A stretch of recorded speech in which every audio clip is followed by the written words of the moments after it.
Have you not listened to episode 9? It's with my old buddy Kevin Lawler. Okay, after you listen to this episode, go download it and take a listen. That's right. Download it. Episode 9. Now here's a clip. That he could, he could back up being, this Olympic gold medalist. So they wanted to stick him in there with somebody that could really go toe to toe with him. And heck, man, when you talk about, is almost a Hall of Famer, almost Olympic gold medalist, man, the yellow jacket definitely comes to mind. Anyway. You're right. Yeah, you're right about that. No, I think it was one of those things, seriously, where they not trying to put myself over or nothing like that, but I think they probably just knew that, Kurt was really limited at the time. Just really, really green, couldn't hardly do nothing, and they just wanted somebody that I guess they felt, safe with, that could go out there and just do the basics with him. And realistically, all we did was, they came to me and said, hey, this is all it's got to be. We were going to, we lock up. I basically, give him an arm drag out of the lockup. I kind of, celebrate like, woohoo, I got over on this guy, and then I turn around and he just gives me a belly. And, that was it. Because that's about all he could do back then, And that was the whole match, And, look where he is now. Yeah, at that 5, 4, 3, 2, 1, 0. Let's start the party. Episode 59, live from STS Studios in St. Louis, Missouri. I want to thank everyone. I didn't do this last episode because it was the special Lance Russell episode, but we broke all kinds of records there in September. Thank everyone. Thank Bob McGee for helping out, Gene Jackson, my old buddy Lance Levine. And thanks to everyone that plugs the Suplex City Limits, Creative Control there, JoJo, and everyone that tells a friend about us. Apparently we're growing, and I appreciate that. I know there's lots of podcasts out there, and I appreciate you being able to listen to us. And since we only had one episode last week, and it was on Thursday, we have an episode today, Tuesday. Tomorrow is Who Wants to Be the Best Shiznitter Ever? It will be the episode where Golden Boy comes in with another challenger. And then this Thursday, there's a special episode, the special episode on Thursday of the Cool Kids Countdown. So 3 episodes this week, and I hope you enjoy them all. I'm not going to take up any more of your time except one thing.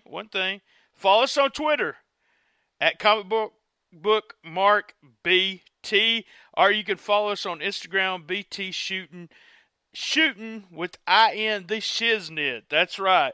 And you can listen to us on iTunes. You can listen to us on Stitcher, Player FM, Pod Paradise, Spreaker, and on iTunes. I want to ask everyone that listens to it, and I know there's about 25 to 30% of you guys that are listening to it with iTunes, go and write a review. Thank you, Ed, for writing that review. I appreciate it. Now, no further ado. Here we go with the new episode.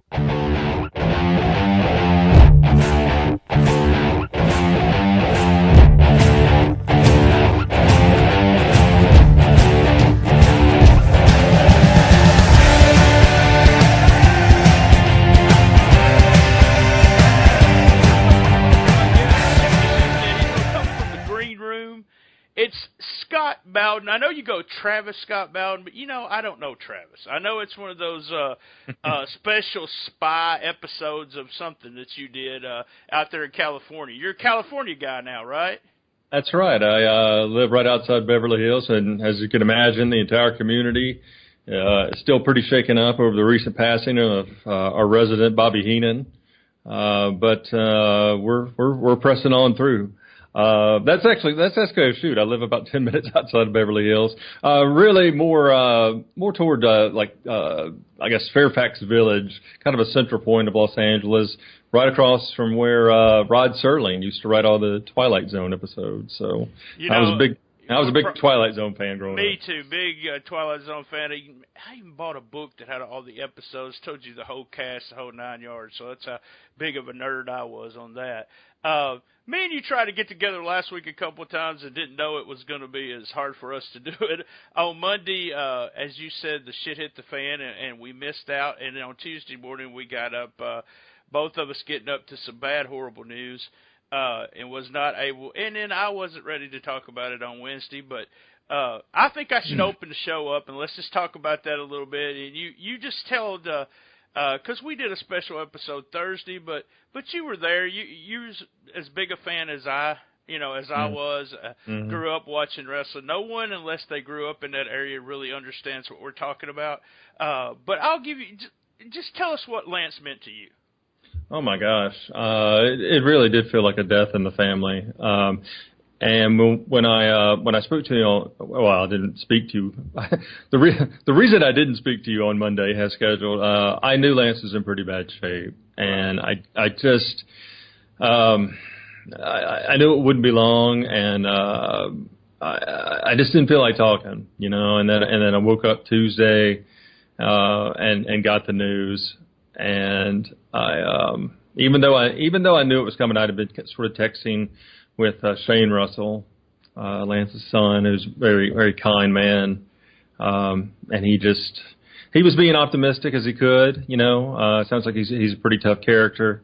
And was just encouraging me to, pray if that's my thing, send positive vibes, or just keep us at it in my thoughts, and that's exactly what I did.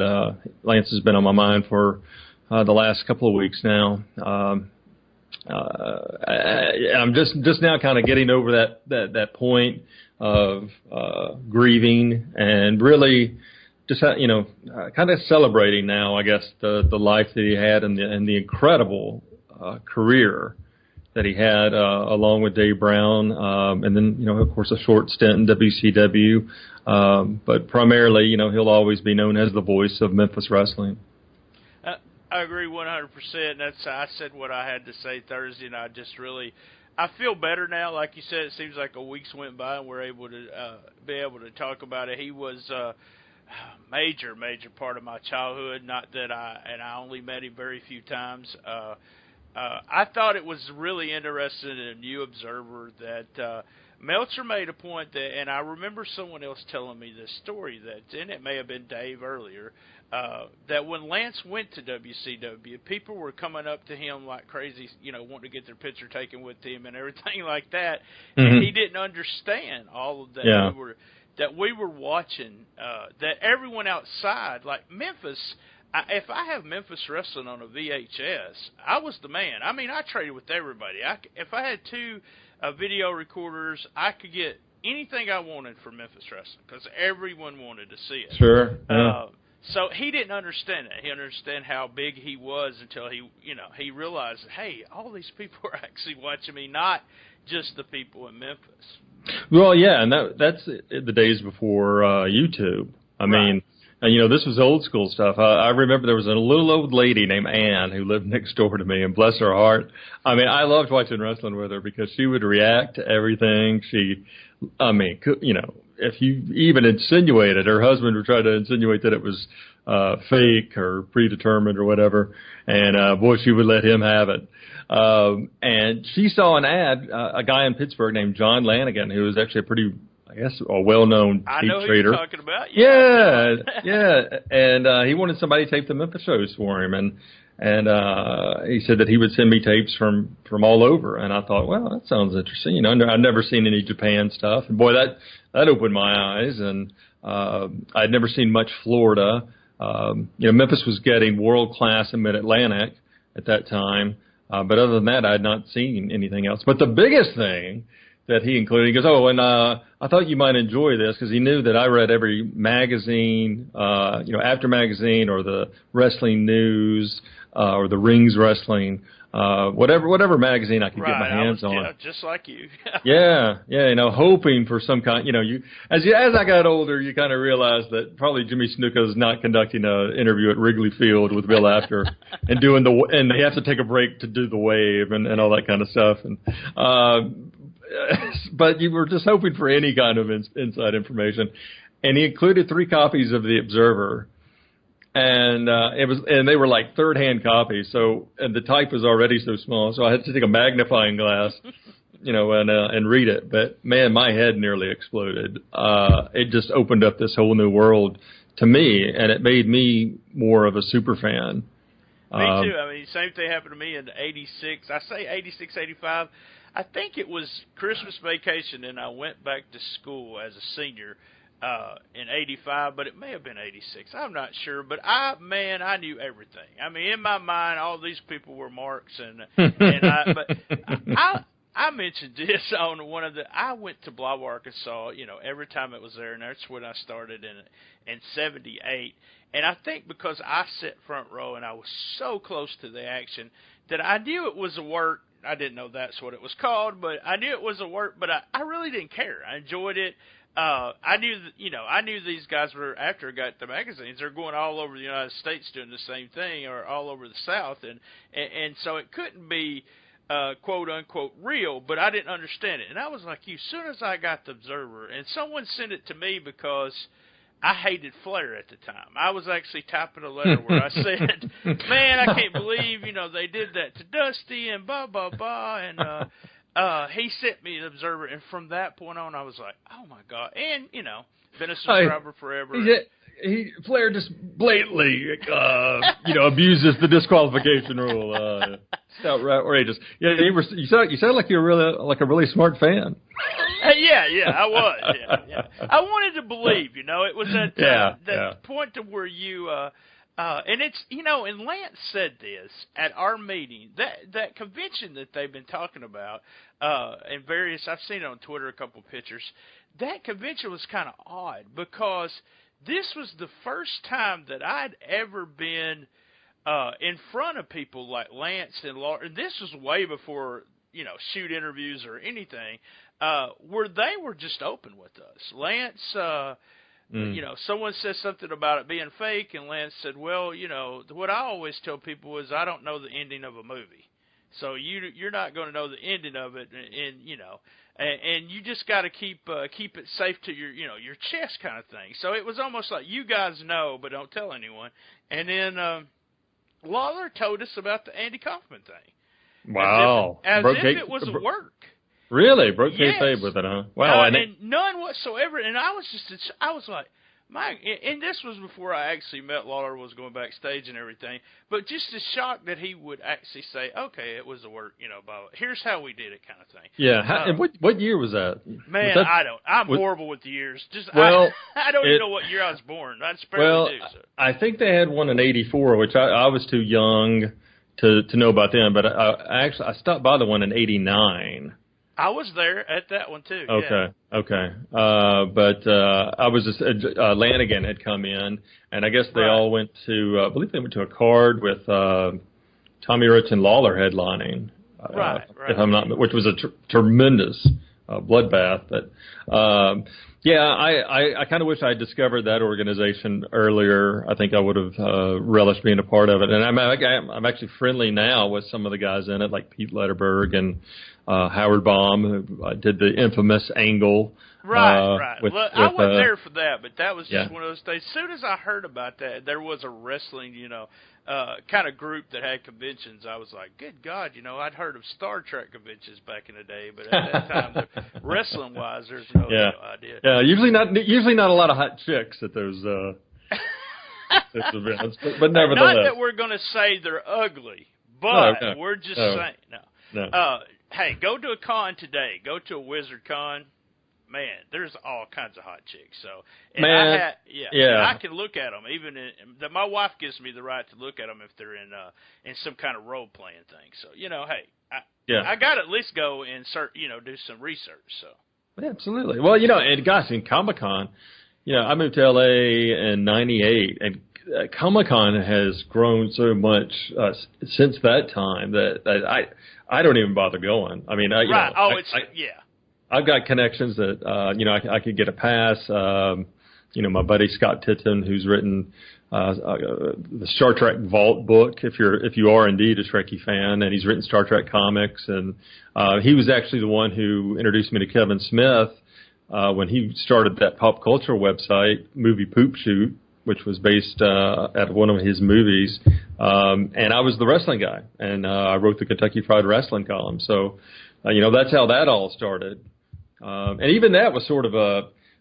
mistake. I mean, I didn't know that I was signing on to be a weekly columnist. They asked me to review Jerry Jarrett's first TNA show, the pay-per-view. Right. And I said if you'll pay for it, I'll do it, and buy me lunch, and that was our deal, I think.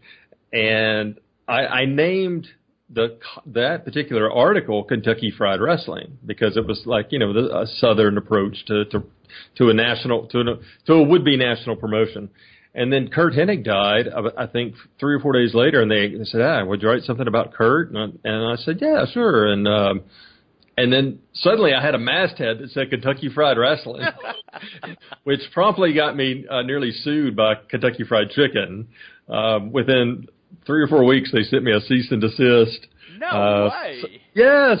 I mean, because that website, I mean, it had some heavy hitters. Miramax was funding the website. And so people who had never even known, Kevin Smith gave me a great compliment one time when he was asked about the site. And he said, we've got people who write columns, and a lot of them actually work in the field, or they've done a lot of reading. They're experts in the field of whatever entertainment it is, and we've got something there for everybody. We've got a wrestling column. I hate pro wrestling, but I read this guy's column every week, which I thought, I thought that, I thought that was pretty well, because a lot of people don't know the story. Well, I think I think now the history of Memphis is started to spread, and it's got a little bit more of a cult following thanks to YouTube. But you're right. Tape traders in America, they knew about Memphis wrestling. And, I was talking with Dave Milliken, the Ace belt maker, and right. I love I'm a huge belt mark, and Dave said something similar to what you said. Unless you grew up with it, you don't quite understand, and that's true to an extent. But over the last few days, I hosted a 4-hour 605 Super podcast tribute to Lance with people from all over the country. And then some people who had met Lance, some hadn't. You only had to just be a fan of the show wherever you were, even if you just got the tape and watched it. Now, maybe it's hurting us a little bit more, but make no mistake about it. I mean, they're grieving too, because. Oh yeah, I get that. I just think that me and you. Here's what me and you experienced that if you didn't live in this area that other people didn't. When you were on the playground as a kid. We were running around playing anything but wrestling. We wanted to be Jerry Lawler, Bill Dundee. I mean Jimmy Valiant. I remember this is so silly, but I remember when Valiant turned. Which time? Well, I don't know. He turned, okay, so I become a huge fan of his because I always thought Jimmy played around too much. That was my mind. That he played around. I wasn't a huge fan of his. So I actually made a tattoo on my arm, and in my 7th grade, so this was in 6th grade, the librarian asked me why I marked on myself, and I was appalled that she didn't know who the hell Handsome Jimmy Valiant was. I mean, all my friends knew who it was, but she didn't know, and I was really pissed about that. But I think that's the part that I always say, well, people are just, they just wouldn't get it unless they really. But you're right, there has been so many people that's reached out to me and said something about the podcast we did about how, I put together some stuff, and we talked a little bit with a couple of my friends, and it just astonishing that people from my age to 20 years worth of that really got it. Okay, man, we're going to take a quick commercial, and then we're going to come back and talk about some new stuff instead of some old stuff.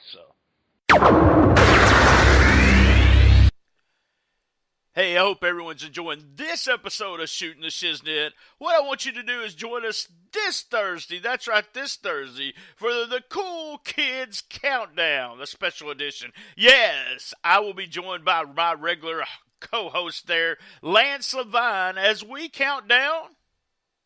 Well, you'll just have to wait till Thursday. What? That's right. Wait till this Thursday for the Cool Kids Countdown.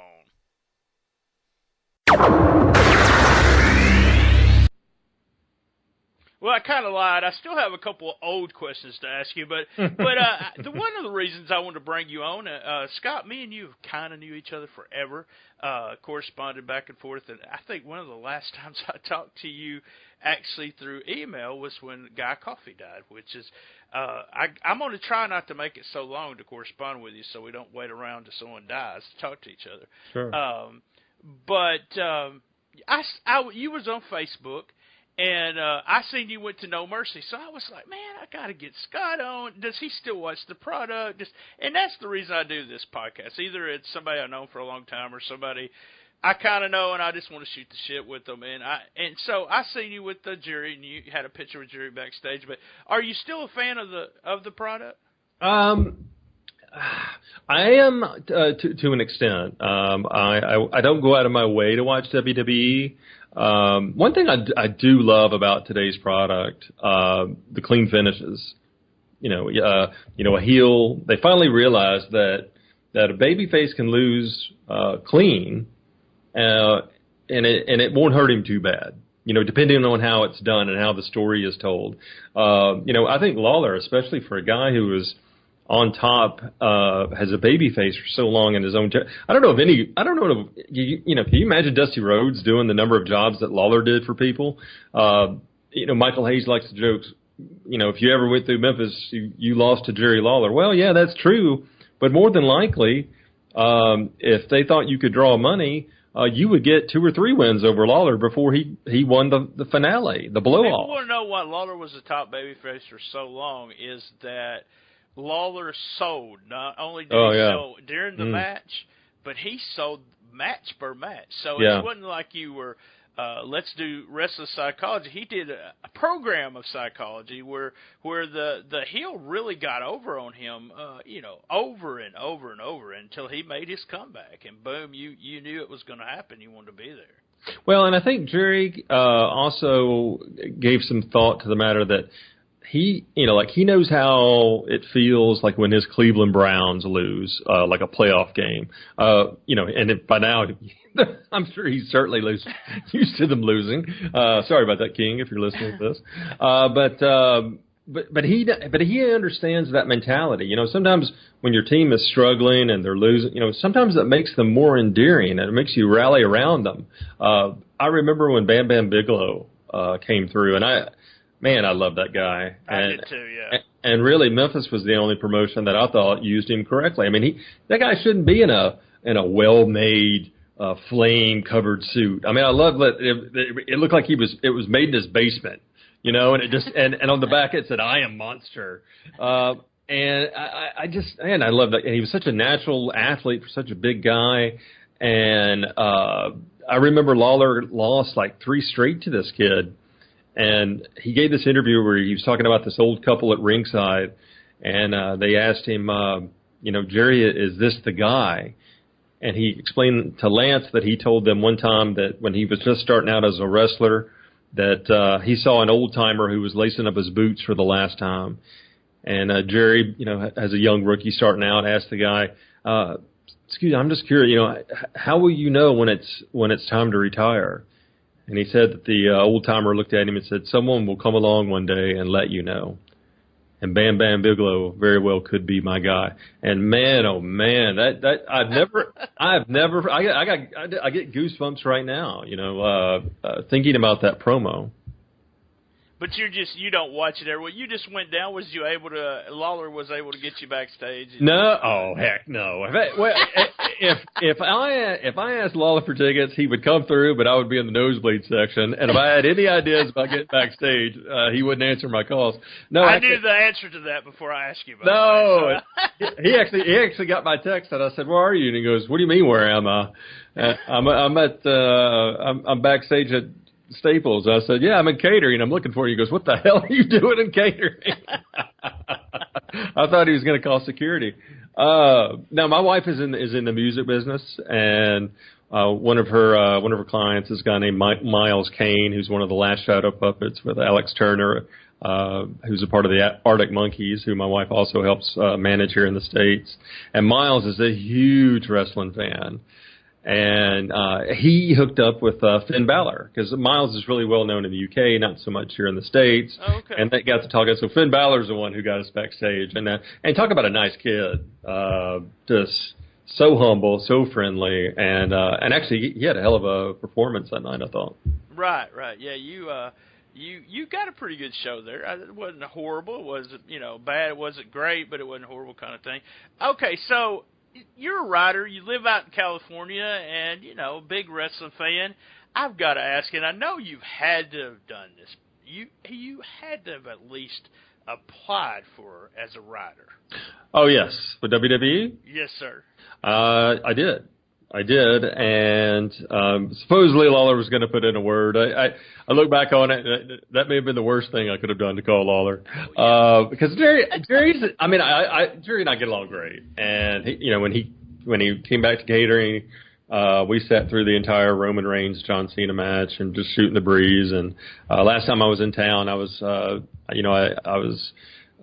I inducted Jim Cornette into the manager. Right. Yeah. There, yeah. And that was such a huge deal, and very special to me, because I've grown to get to know Jimmy, and obviously I blatantly ripped him off when I was working in Memphis.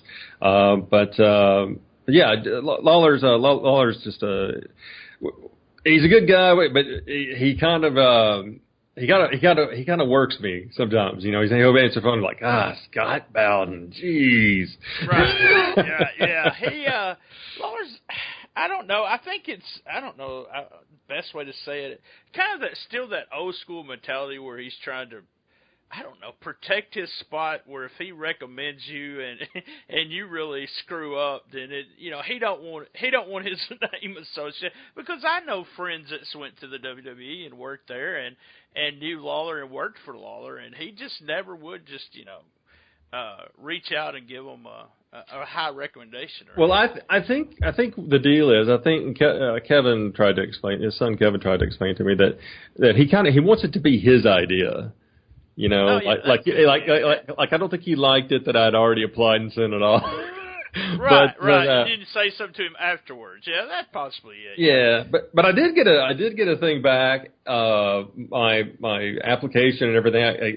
It was sent back to me about 6 months later, and it had all my USW. Not too many people have Jerry Lawler as a reference on their resume, and I put all that stuff on there. All that stuff was circled and then written in big letters. Show to Steph. But that probably hurt me, actually, that I actually had a background in wrestling experience. But there you go. That could have been it. Yeah. They said, we don't want. He's from and also from the Memphis area, so you should have just,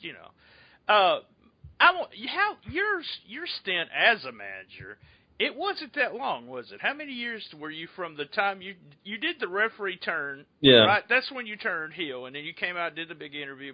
But I was looking at, I'm trying to find, I went for almost 12 years from 78 to, 78 until the 90s sometimes, maybe more than 12 years. I'd missed 2 or 3 wrestling shows, but as soon as you debuted, I said, I'm going to quit watching wrestling. No. During the time you were there, I was doing something else in my life. I was a restaurant manager, and I try to record it every week, and I try to watch it, but and I missed a lot of stuff, especially the Cornette stuff in Power Pro and all that. But I went back and tried to grab some things that I remembered. But I was trying to place the years that you were there, and you ended up being Lawler's manager as a heel too. Lawler was a heel, right? Yeah. I guess it just got to the point it was just ridiculous because he was so vile on WWE television, and there was a time limit on the way that you could get away with. Yeah, they just hate me up there because I'm a Southerner. They're a bunch of Yankees, because he was just vile to everybody. So eventually, they had to do something. So he turned heel, and he thought, who better to solidify the heel turn than to put me with him as his manager. And boy, I remember getting that phone call, and I was just thrilled, to join the company of, Mickey Poole and Sam Bass. And Jimmy Hart. Well, maybe not Mickey Poole, but but I did say to Jerry, I said, Jerry, I really want to do it, but I don't want to go out there and just stand next to you. Look, you're the best wrestling promo probably of all time. But I got to have a little something to say. And he's like, all right, just don't go on and on. And I said, okay, all right. So we. What? You go on? You never. Yeah. Well, and Randy Hales would try to keep me off TV. Okay, so we're going to stop right here. I've got a question. This is one of my favorite interviews ever. And I know I've been knowing Randy forever. When I moved back to Jonesboro, I called him. My daughter needed a job. He got her a job. Boom. One of the nicest guys ever to me around the business. And and I'm just going to say this because I'm an odd-looking guy too, so I can say that I can get away with this. You're like handsome Scott Bowden or something. You can't get away with saying stuff like this. But Randy's an odd-looking guy. He really is, and the first time I saw he come out from under the camera because he always did the Jackson, or the Mid-South Coliseum, the first 3 or 4 matches he commentated. Yeah. And then I finally got to see him on the Jackson version. And I was like, man, this guy looks strange. I love listening to his commentary, but he's a strange looking guy. And on TV, he was always strange. My favorite interview that you ever did was the one where you called him retarded. Yeah. As long as you'll do that, you may have your say. Don't start on that football. Hey, don't cut me up again, Dave Brown. You've been rude to me all day. You know why Randy Hales doesn't have the authority to suspend Jerry Lawler? Have you ever wondered that? Why Randy Hales never makes a decision? Have you ever wondered that, Dave Brown? He makes decisions. Oh, no, he doesn't. You know why? Because he's nothing more than a figurehead. That's because he's partially retarded, Dave Brown. I didn't know if you were aware of that. Don't start with that stuff. I didn't know if you were aware of that, but Randy Hales is partially retarded. Dave Brown, have you ever seen the look on a wrestler's face when he wins a big match? He's grinning from ear to ear, and he's jumping up and down. Have you ever seen that look? That's the same thing that Randy Hales does whenever he forms a complete sentence. He's an idiot. He's legitimate. Hey, let me tell you something. He does not have the power to make a decision out here. So come on out here, boy, because you can't suspend me either, because I'll slap you around. Evidently, you don't have the authority, you stinking redneck from Jonesboro. The reason why nobody ever knew he was retarded, because he lives in Jonesboro. Don't say that again. Nobody notices, because everybody in Jonesboro is retarded. No, come on, Scott. All right, you get ready to get cut off one more time here, because we're not going to put up on this. Come out here and talk about Randy Hales. You've got there are matches coming up this week. He even has a job here in the USWA because you think, well, he's retarded, so why they have him around? Well, many years ago. Quit using that word. Many years ago, Eddie Martin was going through Jonesboro, and he met up with a little wrestling groupie, and now Randy Hales is the illegitimate son. Now, stop. That's it right there. I've had it. Not going to listen to any more of this. That is it. I told you, you come out here and you talk about... That heat with Dave Brown.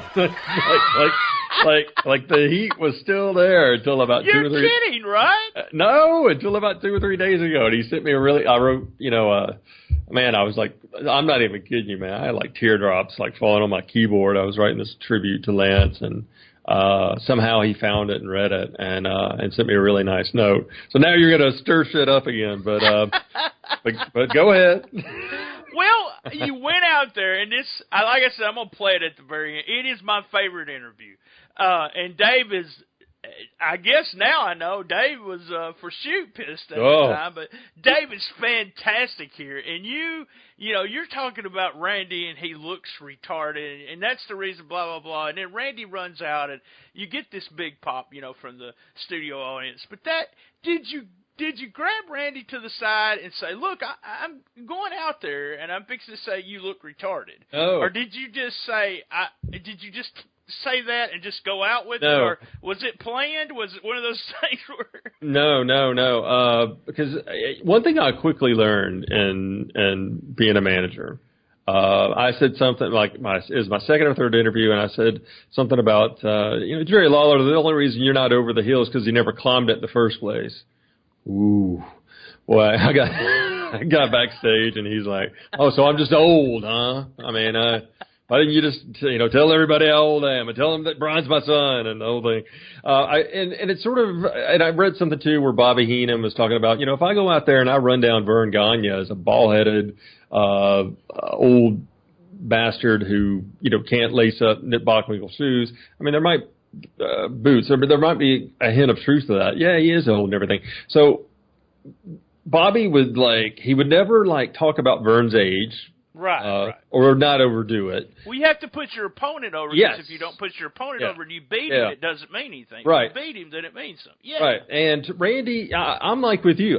First of all, I think Randy has worked very hard to get into the business, and obviously loves it. And actually, I went to Memphis even before the Hall of Fame induction, and met it, saw that he was working, and he actually took me to dinner that night, and we had a great conversation. But but I think Randy is aware of how awkward he can come across, and how awkward his speech is. I mean, you don't grow up in a small town without people pointing that out to you. So he actually told me to call him retarded. Oh my God. Yeah. Because I think he thought that some people out there probably thought he had some kind of disability, which boggles the mind that you would put that guy on the microphone. I mean, let him do anything you want behind the scenes, but no, why would you put him on the microphone? One of the greatest moments in Mid-South Coliseum history, Randy Savage pile driving Ricky Morton through the table. We don't have Lance calling it, but we have we don't. We have Randy Hales. Oh my God! Yes. Oh my God! But I would love to have heard Lance's call of that. But at any rate, but Randy, I do know that Randy worked really hard at being an announcer, and he did, slowly improve. But yeah, that was his idea. And when Dave got so worked up the first time I said it, I thought we were dancing, baby. Right. I thought we were working. And then he's like, don't say that word again. I said, what's that word, Dave? Retarded? Huh? And I was like, the only reason nobody ever noticed is because he's from Jonesboro, and Arkansas. Yes. Oh, I'm going to play that. And because I'm from this area, and at the time I knew Randy. I had met Randy many times. He was at the Jonesboro show, and I always was, either I went through the dressing room, or if Lawler was there, I was usually there talking to Jerry. And Randy always knew me, so it was just one of those things, and it's just my favorite interview ever did. We're closing in on 30 minutes, so there's a couple of things I want to cover. Here's a real obscure reference to something you did. And I remember when this interview was done, and I laughed, and I asked people if there was really something to what Jerry said. And you're probably not even going to know it, and I remember this. I don't remember where I put that ink pen I just used, but you were managing Lawler, and y'all were feuding with Wolfie D. Mm-hmm. And Wolfie D had the mask on. Yeah. And what was his gimmick? I can't remember. Cyberpunk Fire, I think. Yeah, it's Cyberpunk Fire. And y'all were doing that deal where Lawler was going to give him like $5,000 for the mask or something like that. Yeah. And Lawler looks out to the crowd and yells, he says, Wolfie, you better tell your skinny leg girlfriends goodbye. And I cracked up at that, and I always wondered, did Wolfie D really have a skinny leg girlfriend? So you can tell me, Scott. That's the question that you're dying to know.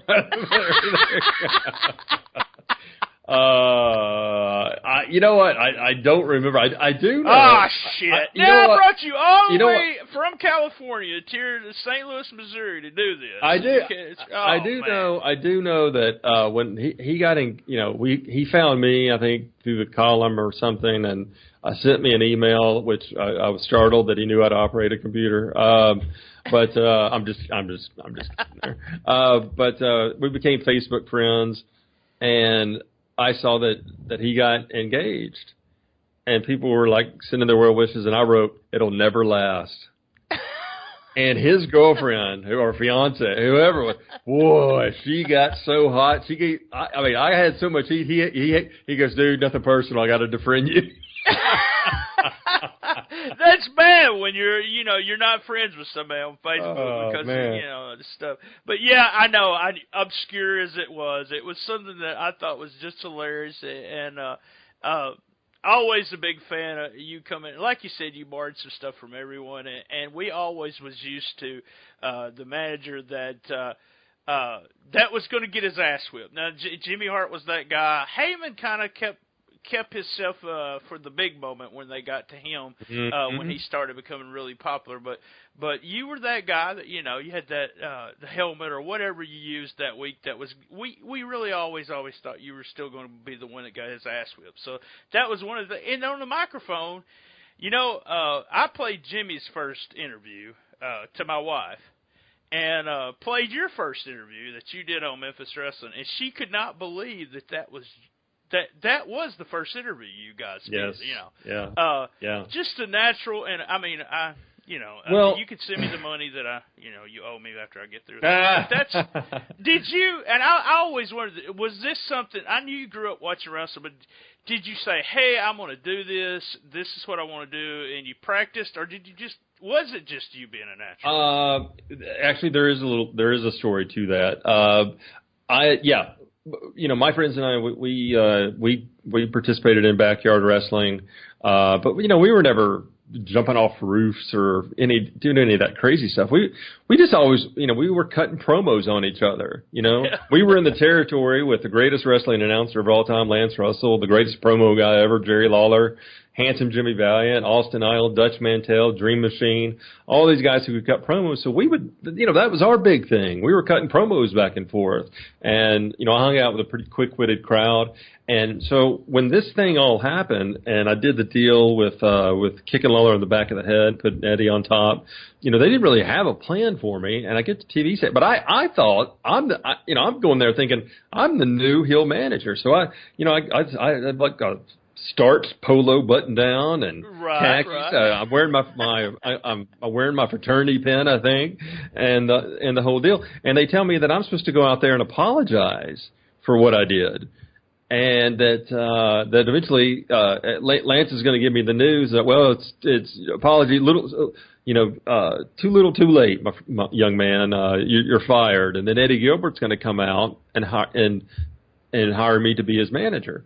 Well, that wasn't what I had in mind, because the deal was, in a couple of weeks you're going to screw up because you don't know anything about managing, and the heels will beat you up, and then we'll bring you back in like 2 weeks and you'll be a referee again.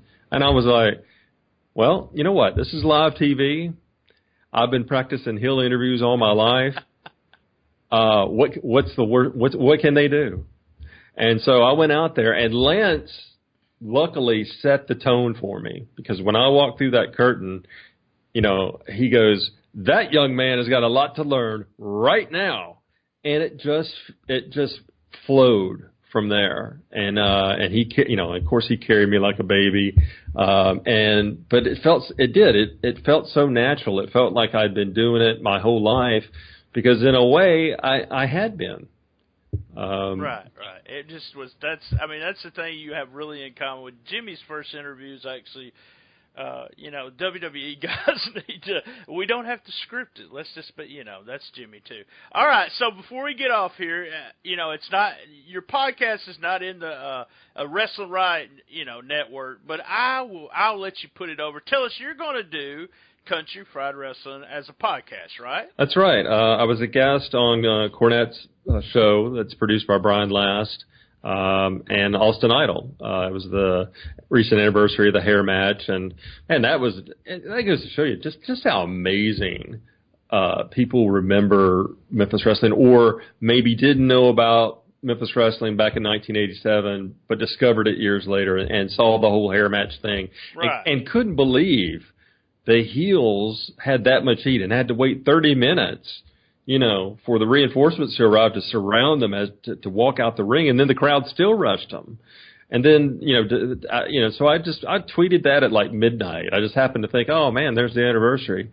And I tweeted, I think, the interview where Lance goes in to the back, and Lance is all fired up going, "You guys have been planning this?" And Idol's like, "Well, of course we've been planning this, you idiot." So Idol had me on his show because, it ended up, Paul Heyman retweeted it. And so for I woke up at 5 a.m. and looked, and I was trending. Just because my dad called from Florida and he goes, "What have you done?" I'm like, "Dad, it's all right. It's just a wrestling thing." But I guess Brian liked the way I told stories about Memphis Wrestling on Idol Show and on Cornets, and asked me if I'd be interested in doing it. And we taped our first one. I've already kind of blown the secret because I mentioned it the other day in my column, but we wanted to start off big, so we got Jerry Jarrett, and it turned out to be it's kind of like this. It's just a great conversation about wrestling. It's awesome. I can't wait to hear it. Me and you both been such fans, and that's the main thing. Is as soon as I saw that you were going to do it, and I always plugged your columns and when you did Kentucky Fried Rasslin, I was doing the website, and I was like, hey, this is another.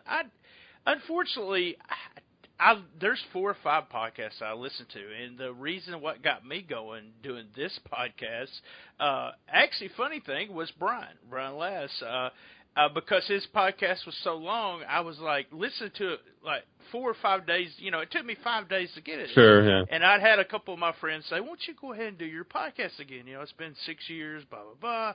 And I said, "Man, my attention span's 30 minutes or 40 minutes. It's not 4 hours."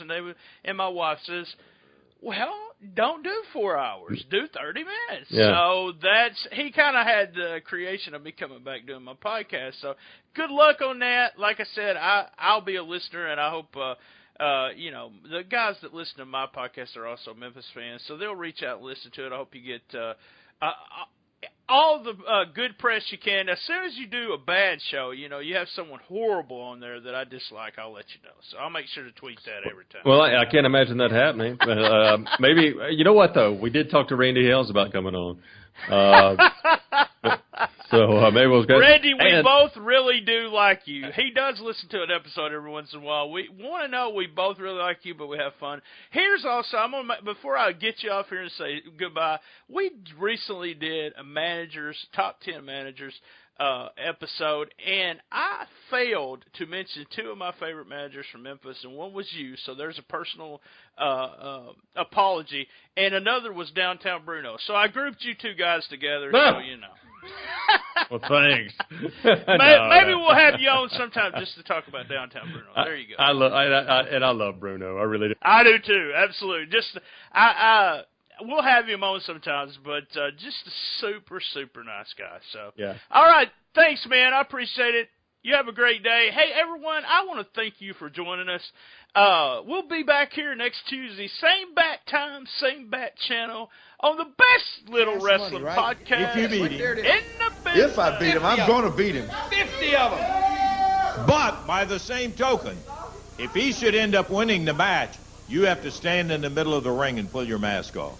You know what? And when the world sees that it's who I say it is, it's Wolfie D, it's Kelly Wolf, who lost to Loser Lee the USWA match and wasn't a man of his word, still welched on it, still showed up here with that funny-looking little Power Ranger outfit on.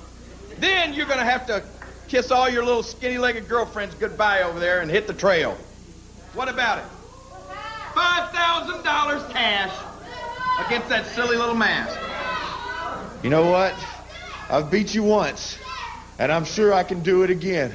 Because last week you came in there thinking it was going to be a big joke, didn't you? You laughed and made all kinds of funny Power Ranger jokes. Well, let me tell you something. This week, the last week in the Coliseum, this Power Ranger...